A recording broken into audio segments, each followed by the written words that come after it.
Hey, welcome to the Cyber Savvy Woman, where women business owners reclaim their power in the digital world. We shatter the myth that cybersecurity is too complex to master and transform protection strategies into clear, actionable guidance. This is your digital empowerment sanctuary, where cyber fear becomes cyber confidence. Whether you're protecting client trust as a therapist or safeguarding financial data as an advisor, you'll hear from women founders who've conquered digital challenges and security experts who speak your language. Every woman leading a business deserves to feel unshakable in her digital decisions, no matter her technical background. Are you ready to stop letting cybersecurity intimidate you and start letting it elevate you? Here's your host, Rachele Schainker. Welcome back to the Cyber Savvy Woman, where we talk about practical ways women can protect themselves, their businesses, and their futures in our increasingly digital world. I'm your host, Rachele Schainker, a Silicon Valley technologist and owner of the award-winning managed service provider, CMIT Solutions of San Mateo. Today, we're joined by Lisa Avila, a nonprofit strategist and founder of Poppy Grove. She is helping women turn success into legacy. Lisa believes that you don't have to choose between wealth and purpose, and today we're diving into how to build both sustainably. Lisa, welcome to the show. Thank you, Rachel. So glad to be here. Yeah, I love your story. It's a great journey. Talk to us kind of about, how you got here, and what let's start there. Yeah, sure. I started in the wine industry and I had so much fun. I'm also in California on the Central Coast, Paso Robles, and it's a lot of fun to drink wine, go to wine dinners, talk about wine, all the things. And then it got to be a little like, I'm not really helping people here. I mean, it's fun, but what's my impact? And I saw a lot of disparity with the vineyard workers and families, and yes, very high, very low. And so I decided to go back to school, get my master's, and I started working with students and families. And that got me on the nonprofit journey. And I've been there ever since. And I love it. Yeah. You often talk about women feeling maybe called to something bigger. How do you know when it's truly a calling versus maybe being dissatisfied where you are? Or are they intertwined, I guess? I feel they're intertwined. I know that we all have a purpose, and sometimes we just get caught up in our to-do list or all the things that we need to do, especially as moms. And so when we can take a step back, then I know that, and I see this in myself and my clients, that it bubbles up of like, what is that purpose and how do I want that to look in my life? Yeah, yeah. You also talk about legacy. When did legacy become, important to you with this achievement? Like, was it working in the nonprofit and just kind of seeing the work and the impact that you're making, or talk to us about that? Because I don't really hear people, maybe you hear financial planners talking about it, but not really people on the nonprofit side.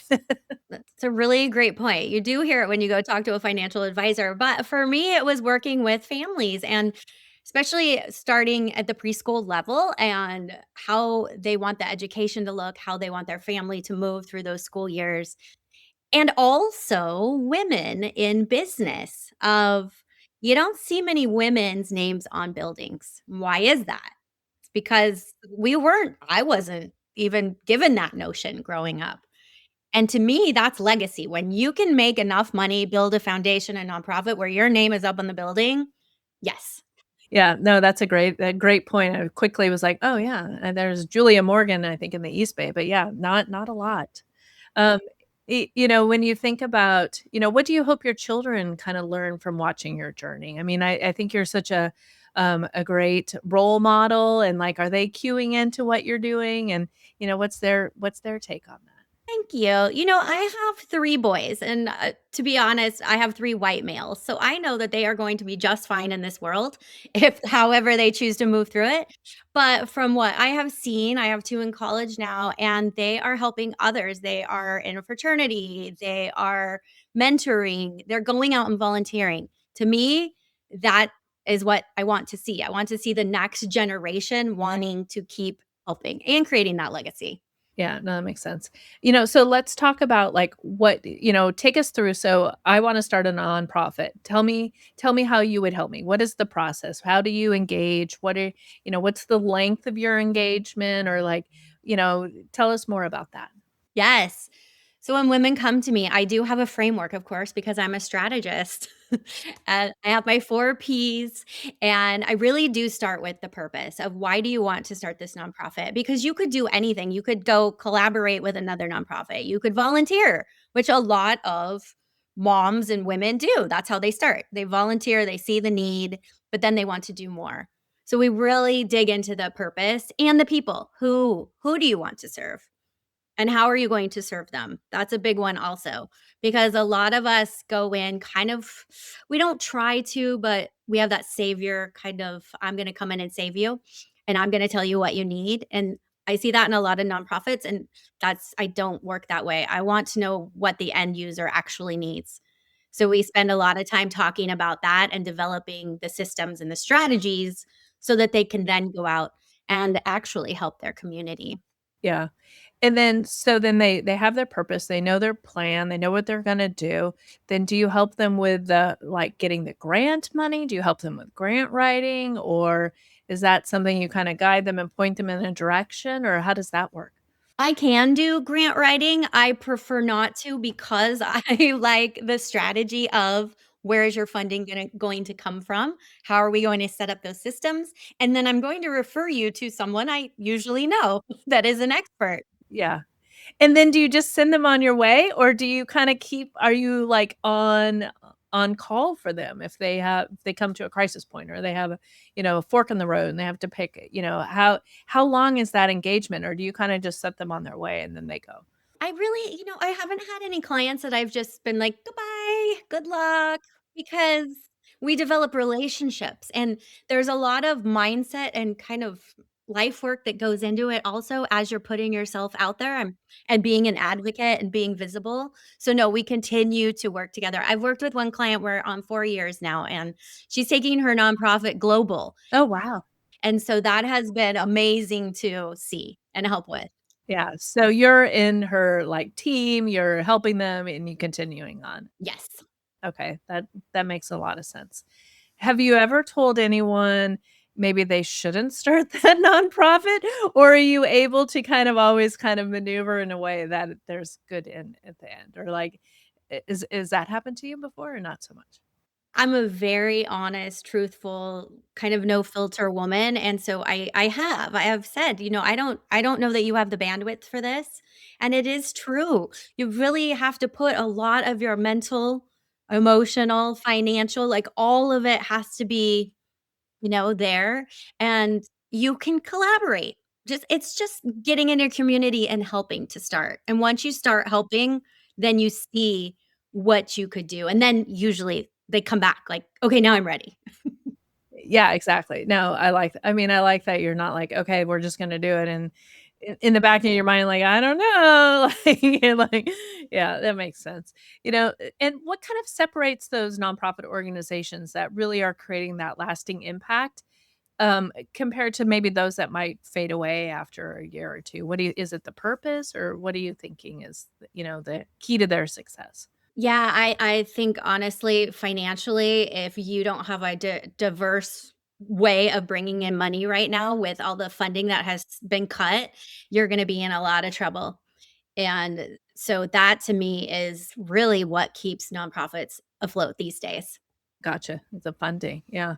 And maybe that kinda ties into my next question, which is, what is that uncomfortable truth about not the nonprofit world that maybe people aren't talking about? Is it the lack or are they talking about the lack of funding? Are there other things that, that it's happening that maybe people aren't talking about or people aren't aware? Or is it funding? Well, what I see from I worked in a nonprofit, I've been on a nonprofit board, and now as the strategist, what I see as these nonprofit executive directors that they really believe in their cause and they're also martyrs in a sense, right? Like heart on your sleeve, you want to help everyone, but oh no, I don't deserve to be paid for that. If you're doing that important work, then you shouldn't want the money. Well, how are you going to pay your bills, sustain your family, put your kids through college if you're not making enough money? And I see that time and time again in the nonprofit world. Yeah, very interesting. No, in what causes passionate founders, maybe when you're starting, they're raring to go and it's like, and then over time they kind of lose momentum. Is it burnout or, what do you think? Or are you supporting them in a way so they don't kind of like lose momentum or what do you think about that? Where the truth comes in of, "What are you doing? I'm going to advocate for you because you're not advocating for yourself. You need to say no. You need to hold boundaries." All the things that we women experience in life, it's the same thing in the nonprofit world. Those boundaries are big when you want to help everyone. It's really hard to say no. Yeah, yeah, that's so interesting. You kind of touched on this a minute ago, but you challenged the idea that nonprofits have to struggle financially.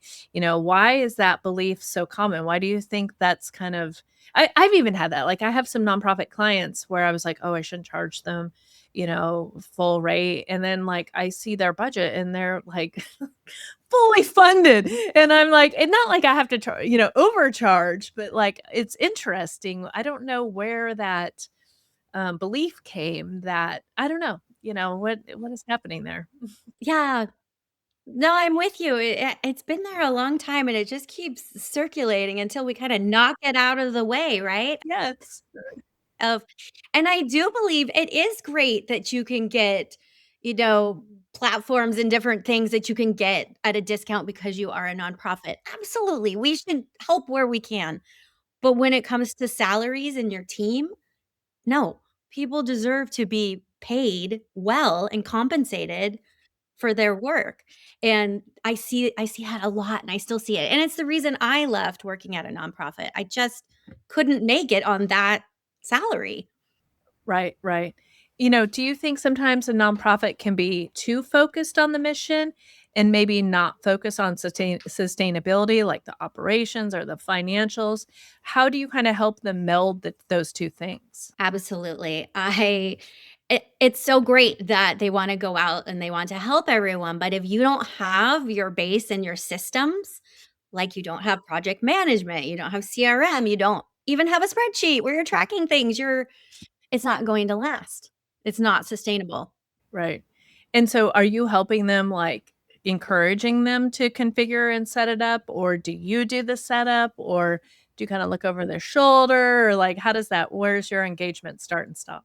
Yes, I'm definitely looking over shoulders, but it's mainly during strategic planning, we are figuring out and we do 6 I do 6 months at a time with my clients because a 5-year plan is just not feasible, especially the way things are being cut. So we look at 6 months, we look at what they're missing, what they need, then I'm going to suggest what I think will help. But if you I have one client who hates Slack. So she's not going to get in Slack every day. So for me to say, "But you need to use Slack," that no, you can't. It's not gonna work. Yeah. It's not going to work, and so why kinda beat a dead horse there? Let's find something that does work, even if it is pen to paper. I don't care. We just want the organization and the communication. Yeah, yeah, I'm a similar mindset, it's like people are like, "Google or Microsoft." I'm like, "I don't care, whatever you use, like, we'll make it work for there." It's not, Rachel's way or the highway, but it's really understanding what their process are, how they work, and then making sure, you can get your framework or your tools in there. Yeah, it makes sense. You know, um, has AI kind of changed the way you work, think, or create? How are you using AI?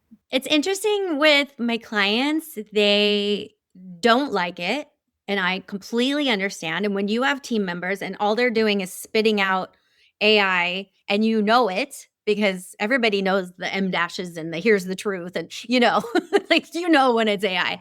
And but, for me personally, I love it from a personal for my menus. Here's what's in my fridge. Give me a dinner because I'm running on empty right now and I need to feed kids, right? And then in business, I I like talking to Claude. I'm not going all in on AI of like, "Oh, he's running my" I call him a he. "He's running my business," but sometimes I need to get it all out of my head and I like to speak, and then it just organizes it for me, and then I take it and do with it what I will. Do you think, do you think that any part of the nonprofit leadership, I mean, are you seeing nonprofit leaders lean into AI at all, or is there zero automation happening? Zero automation from what I'm seeing with my clients, and I'm okay with that right now, but we'll see, right? I mean, it changes daily. Exactly. Yeah. Yeah. That's so true. Yeah. Where do you think technology can kind of help scale that human impact? Is there a way that, maybe they can, do an email sequence, like if they're doing fundraising and they can touch more people, that would be one way I would think that technology could help them. Is there another way, or that another way you see technology helping them scale their impact? I guess is my question. Absolutely. I Okay, so I hate seeing my inbox every day, and I think most people feel that way, but email is still powerful. When you are storytelling, especially as a nonprofit, oh my gosh, it can be so powerful if it's succinct and it's set up correctly. So I definitely am all for that. And then social media, of course. Yeah. Oh, that makes sense. You have the potential, right, to talk to so many people and to show as the executive director that you are authentic because you are talking to camera, you are talking to your community, and it's free for the most part, right, if you're not running ads. So why not utilize it? Yeah. I mean, maybe that's my next question to you is like, what's one technology tool that you wish every nonprofit leader knew about? Is it social media? Or is there another tool? Well, yes, I would say social media number 1 because as the executive director, like it or not, you need to be visible. You have to be out there. That's how you're getting the funding, that's how you're meeting people. You have to. And then second, I would say project management tool, whatever. I just to you can't like I said, pen to paper earlier, but also you've got to be able to delegate and have everything out of your head, and the best way to do that is to use something like I use Monday in my own business, so, you know what, I used to use Trello, like, there's all different kinds of just get it out of your head. Um, we're gonna talk a little bit, you talk about burnout, so we're in a little shift from technology to burnout. But I love how you speak openly about it. Have you ever reached a point where you've questioned whether the impact was, worth the sacrifice, or like when we're at that burnout point, how can we get ourselves over that and realize what we're doing does, there is value there, I guess. Does that make sense? That is such a great question. I actually felt that just last month in my business, and I stepped away from social media. So here I am saying, "You need social media," and then I had to step away from it because I was starting to think in a technology of, "Oh, would that be a good post? Oh, should I record that for B-roll?" Oh, interesting. Yeah. And it was like, "What the heck am I doing? That is not living. That is not impact." And so I really had to step back and look at my offers and my business and oof. And so, yes, now I've always helped women with this, of this burnout, and you're not going to grow your impact, legacy, wealth, nonprofit if you're sitting over here numb and, yeah, running on fumes. Yeah, exactly, exactly, yeah. What are the warning signs that you would tell a leader, if the what are the signs that you can tell a leader is kinda heading towards burnout before they see it themselves? For myself, I was in a call this morning and someone was like they were like it was a networking call, and they were like, "Oh, what are your summer plans?" And I'm like, I don't have any. Like, and I was not poor Rachel, but just, I'm like, "Oh, I need to get a summer plan," like, because that's not a good balance. Do you see what do you see with your leaders? I see that they don't have any time for themselves on their calendar, and so I will say, like, "Hey, let's bring up your calendar." It's usually Google Calendar. I'm like, "Okay, where are you? Where's your color?" It's not there. Not there. What are you doing? No. No, no, no, no. Even and I know some people are like, "A pedicure is not self-care." Well, you know what? A pedicure gets you out of the office, and you can go sit in a chair and get a back massage, so go do it. Oh, thank you, Lisa. Yeah, like, because 'cause I'm like, that's to me, that's my self-care, right? Is my hair, my nails, and it's like, how like, but I think I still need next step. I need one more layer of that. One more. Okay, alright, let's dig into it. Exactly. Yes, even if it's just blocking that time off your calendar and holding it sacred of oh, I don't have a lunch scheduled with a friend, or I don't, whatever. Take yourself to a movie, take yourself to lunch, go sit outside. I don't care. But if you don't just breathe and feel into it, you're going to be fried. Yeah, exactly. And why do you think so many women kind of equate that exhaustion with significance? Like, I'm so busy or I'm so burnt out. Like, how did where did that come from, or why? I mean, I'm feeling like there's a shift away from that, or I want to be hopeful. Like, I don't see it as much, but I do, sometimes the whole I'm busy, like I'm super busy kind of mentality. Yeah, I think it gives us purpose when we aren't sure what our purpose is. And, I have a whole theory around this. My mom broke the glass ceiling, right? She was a national sales manager. And then it's like, oh, and then I'm going to keep that going. And at some point, we're checking all the boxes, doing all the things. We're staying so busy. And it's like, but is that what I really want? Or is that what I've been told I need to do? Oh, and have the kids and keep the home and then our heads explode. It's too much. Yeah, it's a lot. It is. Yeah. I mean, I appreciate what you're doing with the nonprofit leaders, because I bet their burnout even happens quicker, because it is like they are giving, giving, giving, and it's like they really have to make sure they're refilling themselves. Yeah, nobody really gives to them because when you come off as a woman in general as so competent and capable and giving, nobody really asks, "Well, how are you doing?" Because you're the one holding it together for everyone else. And I see that immediately with clients, friends, you're like, "Wait, stop. How are you? For real, how are you? Don't give me fine." I love that, Lisa. All right. Well, we've reached the point of our podcast where we're going to do a quick little rapid fire where I'm going to ask you questions. You're going to share what comes top of mind. Are you a morning person or a night owl? Morning person, I love getting up at 5 a.m.